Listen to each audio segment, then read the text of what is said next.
he shows up as a civilian. There's no escape. There's just no escape. Come on, let's go. Let's get out of here before he flips me in an early grave. As the hot-tempered Sergeant Carter on Gomer Pyle, U.S.M.C., Frank Sutton spent years screaming at Jim Nabors' lovable, bumbling character. It seems you don't like the way I handle things out on the infiltration course. It seems I'm picking on you too much. But behind the scenes of the hit 1960s sitcom, whispers of a massive, bitter feud between the two co-stars have fueled Hollywood rumors for decades. Now, Frank Sutton's own final explosive words on the matter have been uncovered, exposing the shocking reality of what really happened when the cameras stopped rolling. Was their legendary on-screen tension actually fueled by a dark, real-life hatred? Join us as we pull back the curtain on the classic television drama to reveal the stunning truth behind the Gomer Pyle feud. What was Gomer Pyle about? The very first thing that made Gomer Pyle U.S.M.C. so unforgettable wasn't the military setting or even the laugh-out-loud comedy. It was the constant battle of personalities. Week after week, audiences watched the sweet, innocent Gomer Pyle stumble into one misunderstanding after another, while his hot-tempered drill instructor, Sergeant Vince Carter, seemed perpetually on the verge of exploding.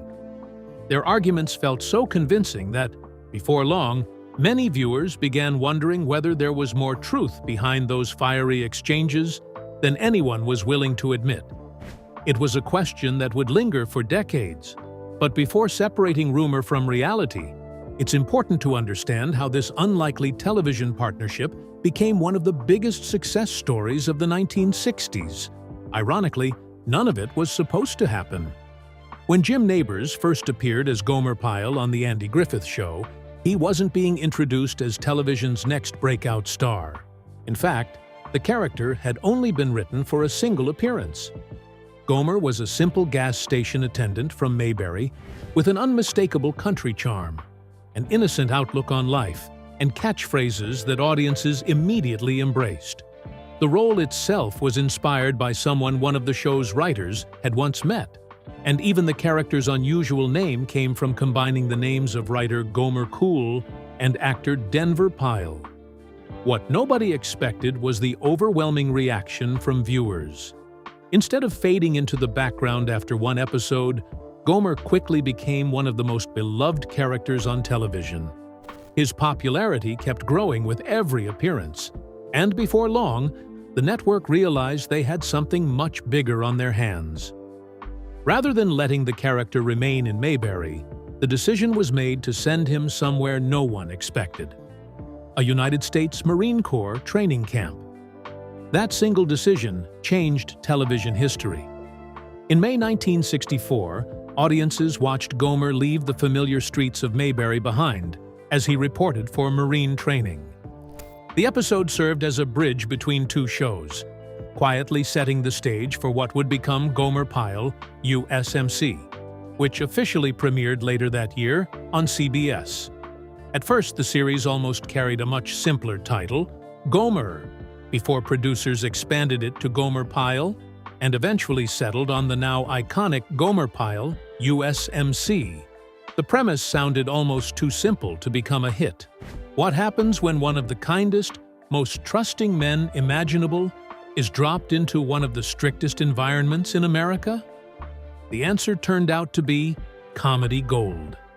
Standing directly in Gomer's path was Gunnery Sergeant Vince Carter, played by Frank Sutton. Loud, demanding, impatient, and completely unprepared for a recruit like Gomer, Carter seemed determined to mold him into the perfect Marine. Gomer, meanwhile, never intentionally caused trouble. His mistakes came from genuine innocence, which somehow made them even more frustrating for his superior. Every shouted order, every misunderstanding, and every exasperated outburst became another opportunity for audiences to laugh. On the surface, their relationship looked simple. One man yelled, the other smiled, but underneath all the shouting, something much more interesting slowly developed. As the series found its rhythm, Sergeant Carter evolved from little more than an angry drill instructor into something audiences didn't necessarily expect. Beneath his booming voice and constant frustration was someone who gradually became protective of Gomer. The relationship shifted from one built entirely on discipline to one that resembled an unlikely friendship, and at times even a father and son bond. It was that emotional evolution, more than the comedy itself, that kept viewers invested season after season. Frank Sutton later admitted that Carter wasn't carefully mapped out from the beginning. He largely built the character by instinct, allowing him to grow naturally as the series progressed. That freedom gave Carter far more depth than audiences initially expected, transforming him from a one-dimensional authority figure into one of television's most memorable comic characters. Together, Sutton and Nabors created a chemistry that couldn't be manufactured. Every episode revolved around the collision between Gomer's unwavering optimism and Carter's volcanic temper. Yet despite all the yelling, there was an undeniable warmth beneath their exchanges. It was a balance that few sitcoms managed to achieve, and viewers couldn't get enough of it. The timing couldn't have been better. America in the mid-1960s was experiencing enormous social and political change. Television audiences increasingly gravitated toward shows that offered comfort rather than conflict, laughter instead of division. While Gomer Pyle, U.S.M.C. was set within the Marine Corps and aired during the height of the Vietnam War, the series deliberately avoided discussing the conflict itself.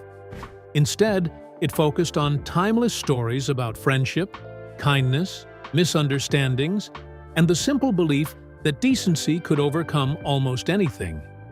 That approach resonated with millions of viewers. The series became one of CBS's biggest successes, consistently ranking among the 10 most-watched programs in the country throughout its 5-season run. In most years, it even cracked the top 3, proving that audiences couldn't get enough of the unlikely duo at its center. By the time the show concluded in 1969, after 150 episodes, it finished as the second highest-rated television series in America, trailing only Rowan and Martin's Laugh-In. Success on that scale doesn't happen by accident. Behind the scenes, the production enjoyed extraordinary support from the United States Marine Corps itself. Much of the series was filmed at Camp Pendleton and other California locations, with military officials providing extensive cooperation because they believed the program reflected positively on the Marines. That access gave the show an authenticity that helped ground its otherwise light-hearted stories. Everything appeared to be falling perfectly into place.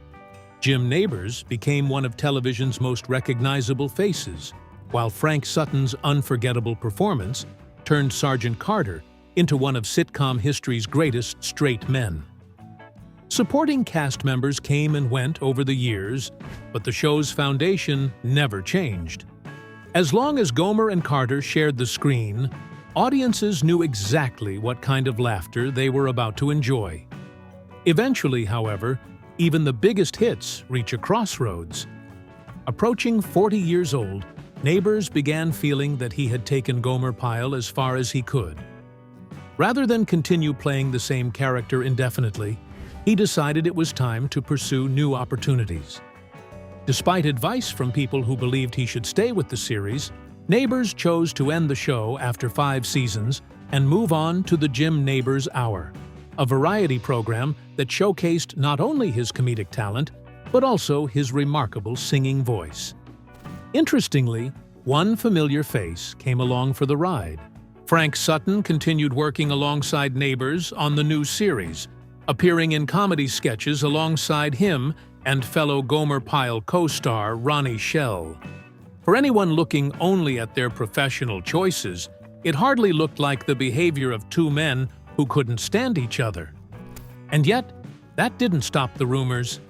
For years, stories continued circulating that the constant shouting seen on screen reflected genuine resentment behind the cameras. Some insisted Sutton's frustration wasn't entirely an act.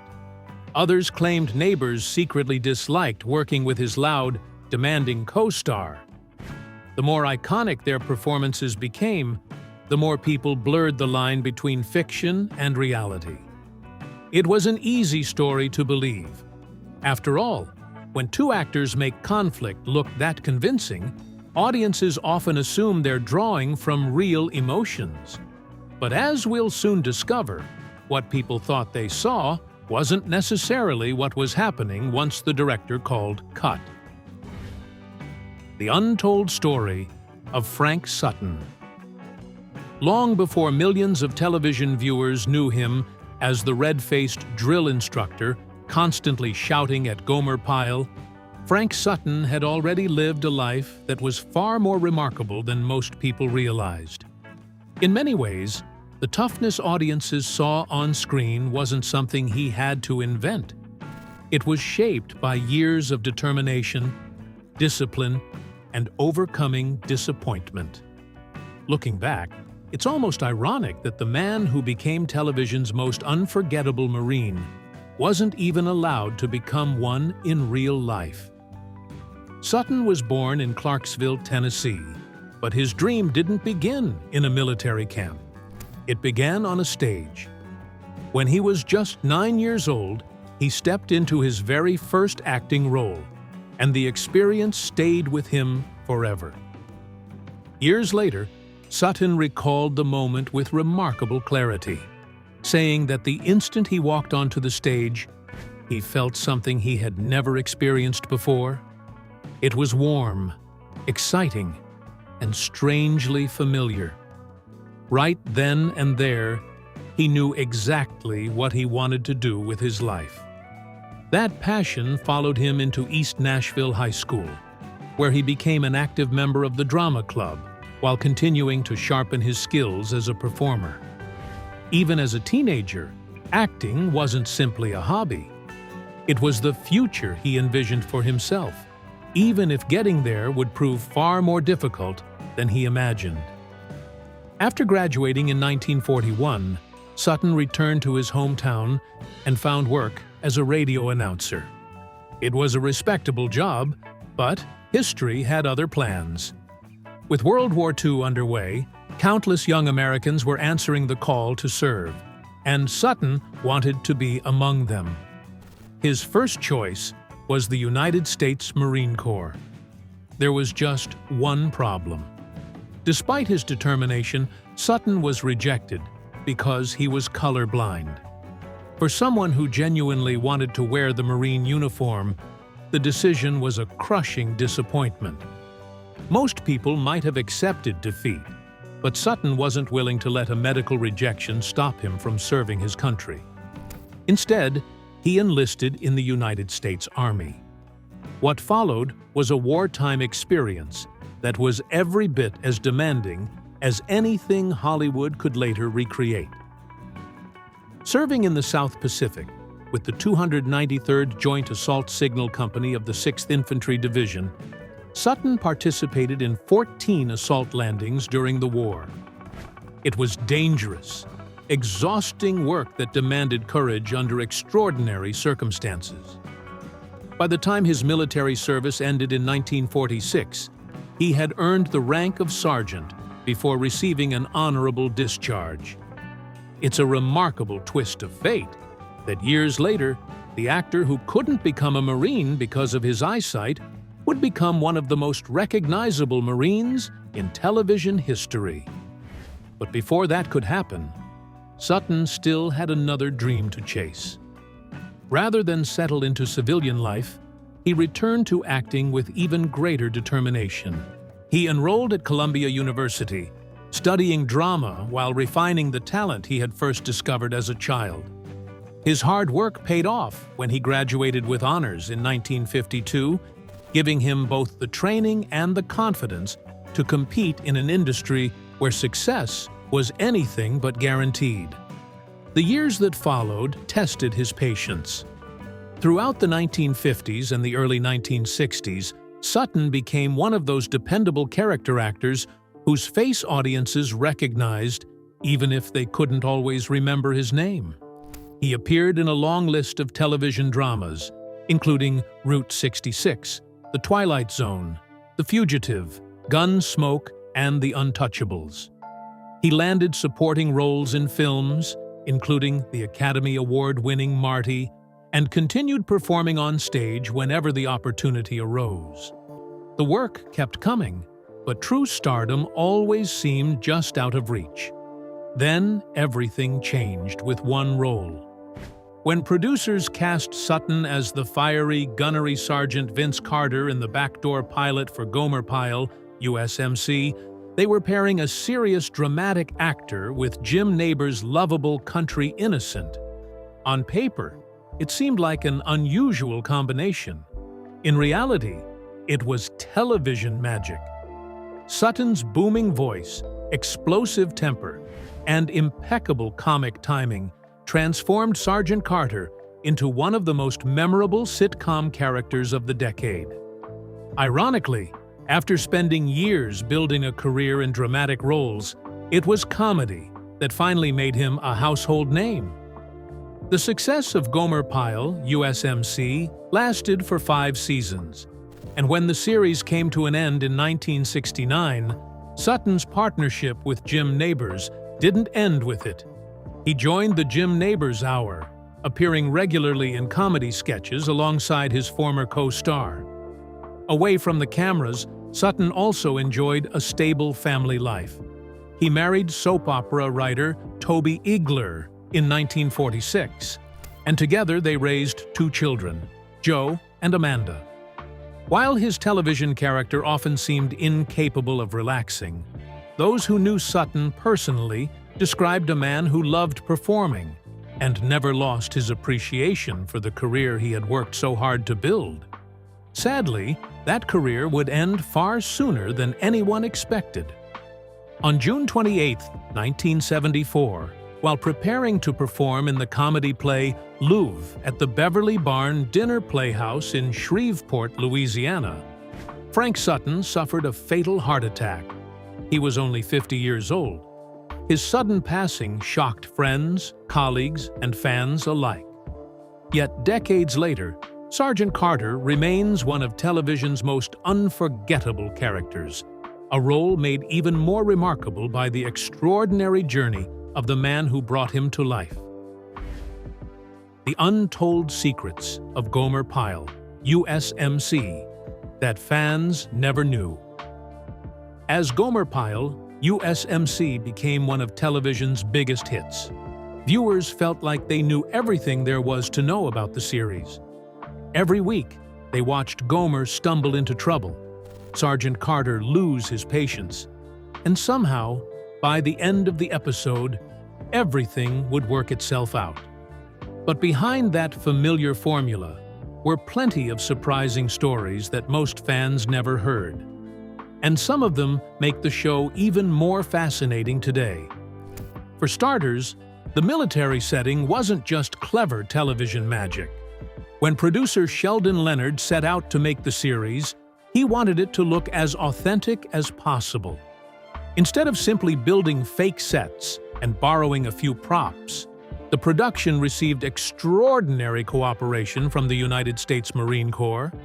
The Marines didn't just approve the idea, they opened their doors, allowing the cast and crew access to real bases, authentic uniforms, military vehicles, and equipment that gave the series a level of realism most sitcoms could only dream of. That support is especially noticeable in the show's famous opening sequence. Those memorable shots of Gomer marching alongside fellow recruits weren't filmed on a Hollywood backlot. They were filmed at the Marine Corps Recruit Depot in San Diego, surrounded by real Marines. For audiences in the 1960s, it helped sell the illusion that Gomer had truly stepped into military life. Years later, though, Jim Nabors admitted those same opening credits became difficult for him to watch. As the Vietnam War escalated, many of the young Marines who appeared marching beside him in those scenes were later killed in combat. What had once been a cheerful introduction to a comedy eventually carried a heartbreaking reminder of the real people behind the uniforms. It's a detail that forever changed the way Nabors viewed one of television's most recognizable openings. Ironically, the man who played television's toughest Marine had a military story of his own. Frank Sutton brought remarkable authenticity to Sergeant Carter, and many viewers assumed he had served in the Marine Corps himself. The truth was a little more complicated. During World War II, Sutton desperately wanted to become a Marine, but he was turned away after failing the physical because he was colorblind. Rather than giving up, he enlisted in the United States Army instead. Serving in the Pacific, Sutton took part in 14 combat assault landings during the war, including operations at Leyte, Luzon, Bataan, and Corregidor. Those real-life experiences undoubtedly helped shape the commanding presence he later brought to Sergeant Carter. Even though he never wore the Marine uniform in combat, he understood military discipline in a way few actors could genuinely claim. Surprisingly, the show almost never reached television at all. Today, it's difficult to imagine CBS turning down one of its biggest sitcoms, but network executives initially had serious doubts. They worried that a comedy set on a Marine base would fail to attract female viewers, making the series too risky to schedule in prime time. Fortunately, one producer refused to let the project die. Danny Thomas reportedly made it clear that if CBS wasn't interested, he would simply take the series to rival network NBC. Faced with losing the show altogether, CBS reconsidered. It turned out to be one of the smartest decisions the network ever made. Gomer Pyle, U.S.M.C., didn't just survive. It spent all 5 of its seasons comfortably inside television's top 10 and became one of the most successful sitcoms of the decade. Another little-known fact involves Gomer's military career itself. Throughout the entire series, Gomer remained a private first class. Promotions never seemed important to someone whose greatest strength wasn't ambition but kindness. His humility became part of the character's charm, and audiences never questioned it. But years after the cameras stopped rolling, the Marine Corps decided Gomer deserved something more. In 2001, Jim Nabors received an honorary promotion to Lance Corporal. 6 years later, he was promoted again to Honorary Corporal. Then came one final honor when the Marines elevated him to Honorary Sergeant, a touching tribute to the character who had introduced generations of Americans to a lighter, more humorous side of military life. Perhaps the biggest surprise of all, however, had nothing to do with the show itself. It had everything to do with Jim Nabors. Because Gomer spoke slowly, acted innocently, and often misunderstood the world around him, some viewers mistakenly assumed the character wasn't very bright. Nabors never agreed with that interpretation. To him, Gomer wasn't foolish. He was simply someone who chose to believe the best about people. Nabors often explained that there was a huge difference between being naive and being unintelligent. Gomer wasn't incapable of understanding the world. He simply approached it with kindness, trust, and optimism, qualities that many people confused with weakness. In Nabors' eyes, that innocence was actually the character's greatest strength. The remarkable thing is that those qualities weren't limited to the fictional Gomer. Friends, colleagues, and interviewers consistently described Jim Nabors as one of the warmest and most humble people in Hollywood. Despite his enormous success, he never viewed himself as a major star. Instead, he considered himself incredibly fortunate to have spent his career making people smile. While some celebrities embraced fame, Nabors remained grounded, believing that anyone who took themselves too seriously was missing what truly mattered. That outlook may explain why audiences connected with him so deeply. People weren't just watching Gomer Pyle. In many ways, they were watching a little of Jim Nabors himself. The real story behind Jim Nabors and Frank Sutton's alleged feud. Before Frank Sutton passed away in 1974, he reflected on his years making Gomer Pyle, U.S.M.C., and what he shared painted a picture that was completely different from the one fans had believed for years. By then, rumors of a bitter feud between him and Jim Nabors had taken on a life of their own. Their arguments looked too convincing, the frustration felt too genuine, and many viewers became convinced that the tension continued long after the cameras stopped rolling. But as Sutton looked back on those years, it became clear that there really had been a battle behind the scenes. The surprising part was that it wasn't the battle anyone expected. By the late 1960s, Gomer Pyle, U.S.M.C., was still one of the biggest shows on television. The ratings remained strong, the audience was as loyal as ever, and there was no sign that the series was running out of steam.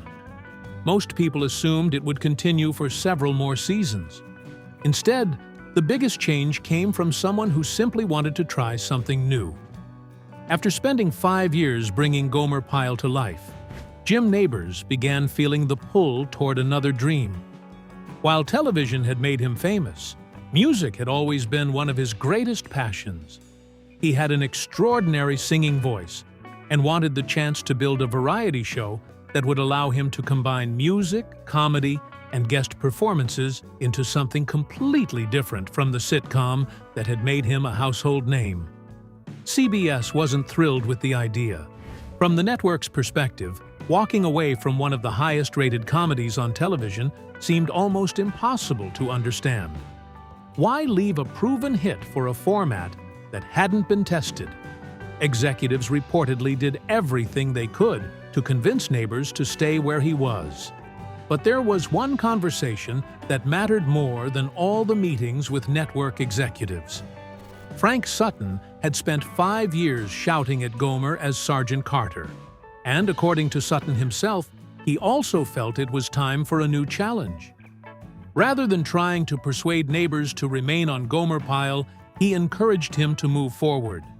Nabors promised there would be a place for him on the new show, and Sutton didn't hesitate to come along. That decision effectively closed the door on one of television's biggest sitcoms.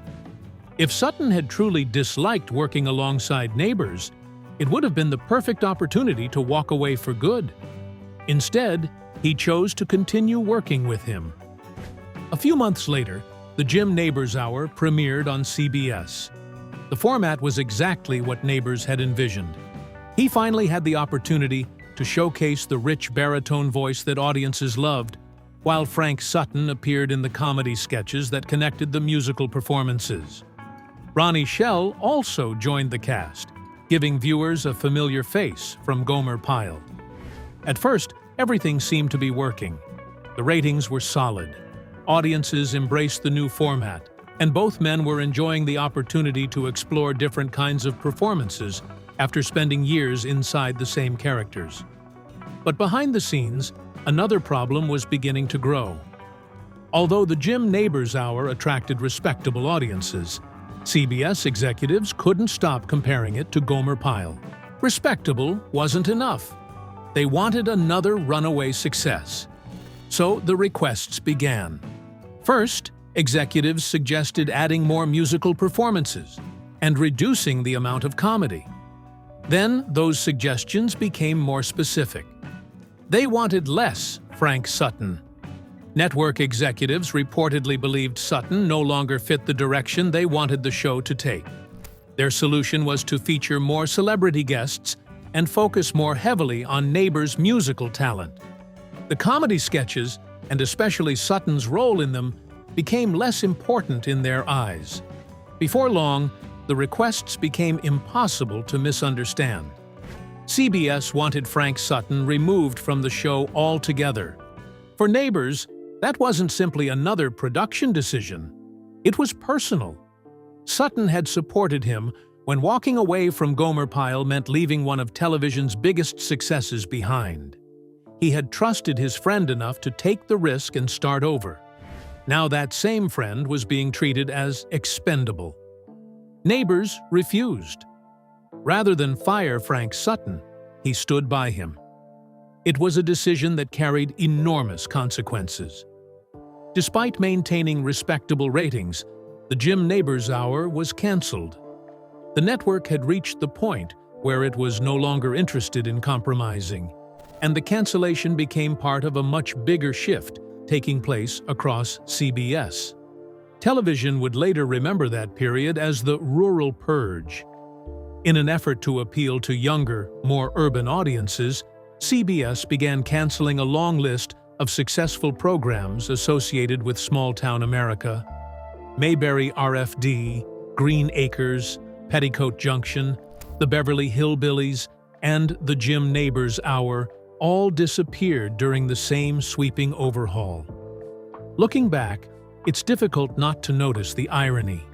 For decades, fans searched for evidence that Frank Sutton and Jim Nabors secretly couldn't stand each other. Yet the greatest conflict either man faced wasn't with his co-star at all. It was with the network that no longer believed their partnership belonged on television. Sutton rarely pretended his career had followed the path he originally imagined. Before Gomer Pyle, he had built a reputation playing hardened criminals and dangerous villains. During a 1969 interview, he joked that the closest he had come to comedy before landing Sergeant Carter was being strapped into an electric chair or getting shot by the FBI in dramatic roles. He laughed at the irony that while comedians desperately wanted dramatic parts, he had spent years chasing drama only to become famous as a comic actor. Even then, comedy wasn't something he simply improvised. Sutton believed in preparation. He memorized every line, carefully studied his timing, and rehearsed relentlessly until every scene felt natural. As his confidence grew, he said he hoped one day to create comedy that no longer depended entirely on writers, but reflected his own instincts as a performer. Sadly, he wouldn't have the opportunity. On June 28, 1974, while preparing to perform in the stage comedy Louvre at the Beverly Barn Dinner Playhouse in Shreveport, Louisiana, Frank Sutton suffered a fatal heart attack. He was with his wife, Toby, and daughter Amanda during rehearsals. His son, Joseph, was away at college when the heartbreaking news arrived. He died doing exactly what he loved most. Years earlier, Sutton had said that the very first time he stepped onto a stage, he knew acting was where he belonged. That passion never left him. Neither did the loyalty that defined so many of his relationships. And perhaps that's the biggest surprise of all. The feud that fans spent decades believing existed wasn't between Frank Sutton and Jim Nabors. The real battle happened behind the scenes, where standing by a friend ultimately came at a price neither of them ever expected. What Gomer Pyle episode is your favorite till this very day? Share your thoughts with us in the comments below. Don't forget to like, share, and subscribe. Also click the next video shown on your screen. You will enjoy it.